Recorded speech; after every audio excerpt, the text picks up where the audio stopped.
I am in the way. Did you were you there for the beginning of the talk?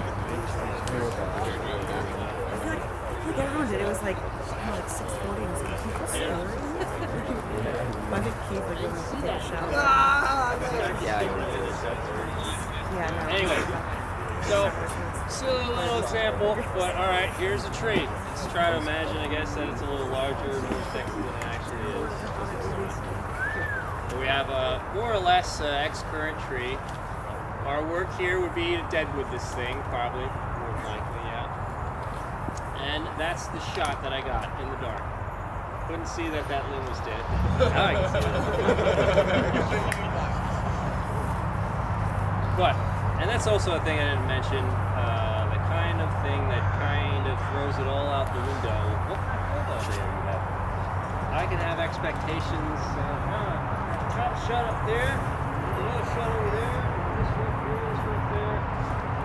For whatever reason, some days you're on, some days, on the first 3 shots, it's going to be 15 shots. And some days you've got 2 lines stuck and you're like, I gotta go toss my ass. Get up there. So we got this little guy here, we got to deadwood it. I mean, if I wasn't doing a million of them, I might just, I'm not going to do it now that I know that limb is dead. But I might just double rope that. I might just put my lanyard around there, walk up, take my slack, walk up, take my slack. Very simple approach. You know what? I would like to, it'd be kind of cool to time how quick the setup is. But that's it. I would be interested to know that data. Maybe I forgot to study one day. But the amount of time it takes you to set up an SRT system to do something simple like this versus, well, how quick can I walk over there, throw in my hitch climber system or my blade, and just get up, make my cuts, and come back down. Sometimes a simple approach is the way to go. I know it's not necessarily what you want to do, because you get all these pretty shiny things in this bag that you want to use. It doesn't necessarily make sense to use them all. Here's a leaner right over here, right over you guys, and I'm just going to talk about this one with in terms of anchoring. We can sort of imagine this being larger than it actually is, and let's just say we're going to put our work as we're going to do end weight reduction, upper lead, and lower system down. Now most of you probably go for that shot right between the upright, the fatty lead right there. Now I see a fair amount of people thinking, well, I can't be anchored that. It's going to be one factor of my weight. But I personally, well, and maybe you guys too, I don't like the direction in which that's being loaded. To me, I would bezel that just because now I'm opening up the angle and the direction in which my weight, the force of my weight, is being applied.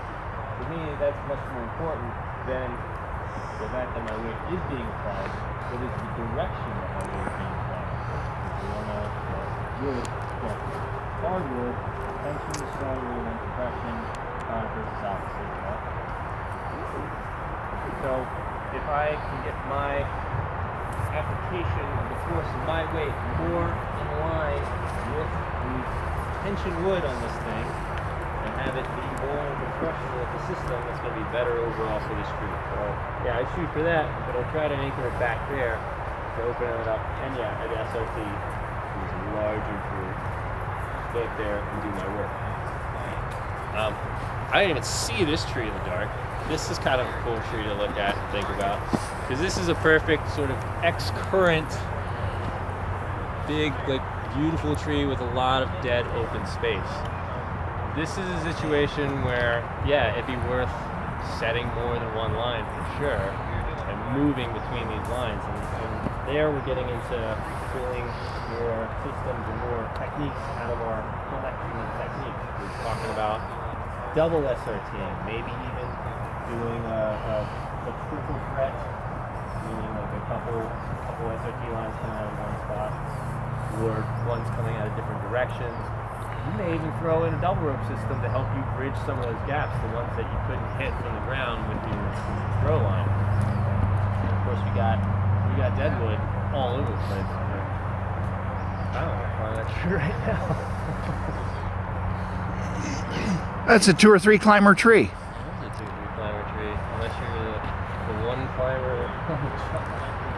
There aren't any great expert examples around here.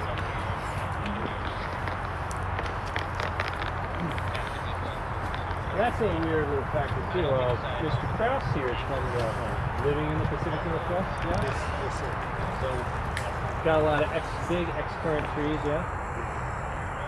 Something that maybe pops up, particularly when we start talking about some of the tools that are on the scene here. This little beauty. You mess with these at all? I don't own one. I've used it. I wouldn't suspect that they'd be all that great in the Pacific Northwest because the beauty of this thing is it can pop on and off. Yeah, real cool thing. But as soon as you get a little sap in this thing, or your rope gets wet, damn near useless.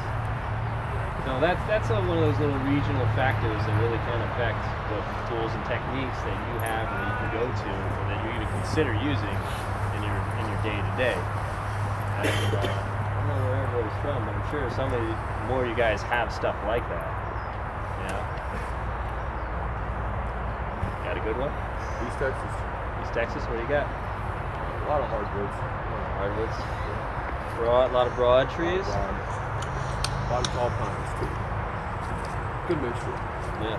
Cool. So I'm sure you got your go-tos for the pines, and you got your go-tos for the oaks, and they're probably very different. Walmart came up for the hardwoods and rough branch for the pines, pretty much. Cool. Yeah. In my area, I got kind of a bit of everything. Tall stuff. What's that? You gotta think about season. When I'm working in New York, Yeah. in the wintertime versus working in the summer. Which can, yeah, if you guys, anybody working in areas where your ropes are freezing? Nope. Not that problem. But some of these fellas got that problem, yeah. I used to have it, yeah. Rope freezes, that totally changes, especially a tool like that, how it works on the rope. Doesn't work the same, if at all, if you got a frozen or freezing rope, or frozen or freezing hands.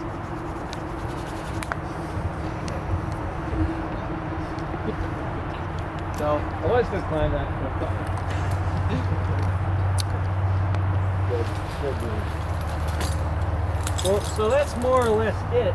Do we have any questions? Or would you guys like to take a picture? I think you probably got the gist. Do you guys have like sort of like who works at a company where you have sort of a in-place methodology for the approach? We got we have our own basal system that we use from tying off. We basically just have the common knowledge of using SRT the majority of the time. You guys are more or less running into the same stuff, and yeah, we're down here in Southern Oregon, so it's like mulberries or oaks or something small where you can just walk up and toss your rope up. Of course, you just double rope that stuff. But use SRT on pretty much everything else. Cool. Anybody else? You saying? Yeah, what do you got? Get the damn tree. What does getting the damn tree look like on the day-to-day? Low shot above the axis. So we're working kind of set in like some days. Okay. And as you're getting the tree on the axis line. What kind of trees do you have in your area? Yeah, that makes a lot of sense. Half the time it's in weight reductions. And you're not necessarily going to want to shoot for the highest thing and then a fir or a redwood because you don't necessarily have a good idea of what exactly you're over until you get closer and get through there and be like, oh yeah, I don't want to be tied on to this. I can't believe it helped me until I got to it. Yeah, and that's again, regional differences are going to dictate the approach and policy and what you, I guess that's company policy, so that's clear. But a lot of times companies don't have policy at all, so you guys can make one up in your head for yourself. Take a deal with it. So I have like a portion of every tree. Yeah, cool. That's cool you guys are doing access. I got a question about training new climbers. Like, I was trained and I kind of, like, I got younger, like, 18-year-old that I've been training for about, like, 9 months. And I think that you should start with the traditional plate stitch and learn how to foot walk and know how to get up a tree with none of the gadgets, just a rope and a carabiner. And that's not everyone's approach to it, but, like, what do you think about it? I agree with you. If you guys didn't hear him, he thinks that everyone should start from the bare bones basics and learn the foundation, learn the foot locking, learn making a closed system with the tail of your rope. I wholeheartedly agree because you can find yourself in situations where your equipment, like I'll give you an example. I got this fancy little guy right here.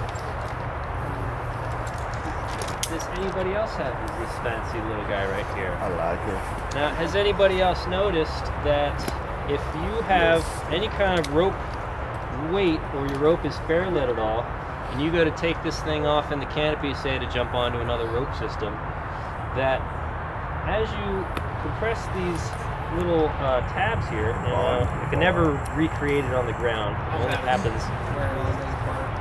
I've had it fall off, like hanging off my bag. I've had that thing fall off and had to go search through the yard for that bottom thing. I've never had it fall off in the air, but it has fallen off on the ground. So what I guess my theory around that is that when the frame, this bottom part is pressed against the frame, it keeps the second tab compressed and the whole pin comes out and this thing can fall off. I was probably on my second climb in a work situation with this thing, about 150 feet in the air in a little grove of redwoods that I was deadwooding. And I'm jumping from rope, because I just got these done, I'm jumping from rope to rope, lanyard in, I take this thing apart, and this goes into the duff. It's gone. And now I'm up there, on my lanyard, 150 feet in the air, like, what am I gonna do? And that's a perfect example of like, good thing I know how to tie a knot with a rope. Go back to the tried and true, and that'll get you through. And yeah, I understand where I suppose people want to fast track it a little bit and like, here, this is what you're gonna be using from day to day. I want you to get on this and get to work. But I agree with having a strong foundation in the building blocks is really important, because if you ever find yourself in a situation like that, or just being able to utilize the tail of your rope without having a bunch of extra toys to turn it into something. You have rope, that's all you need. You can do something with this. Just being able to maximize. 100% agree with that. Any other questions and points we want to bring up? There's supposed to be coffee here. There was supposed to be. Where's the man? The boss said he was going to bring it over eventually. She's looking like that too. There's snacks? Oh, I got plum, but I don't think that's enough for it's my plum. It's my plum. Roast and both of the plum. What's that? How'd you get down?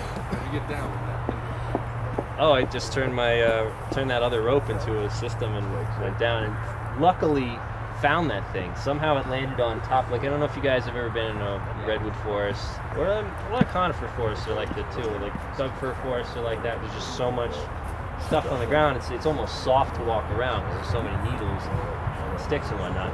It landed right on top, and it didn't smash through, fortunately. So I found the thing, put it back together, went back up, got back through. So you didn't work this year on the Blake Sedge first? You wouldn't shut us? No, I wouldn't. The situation did not permit. They're a little tricky, those redwoods. The SRT was definitely going to be a better method. Yes, sir. The coffee has arrived. You guys want to take a breather real quick? Yeah. All right. Coffee it up. And go warm your hands and come back. All right. Give about 8 to 10 minutes, and then we'll get started again. Cool. Sorry, we got started a little late because everybody showed up. But... You too. Can I pet your dog?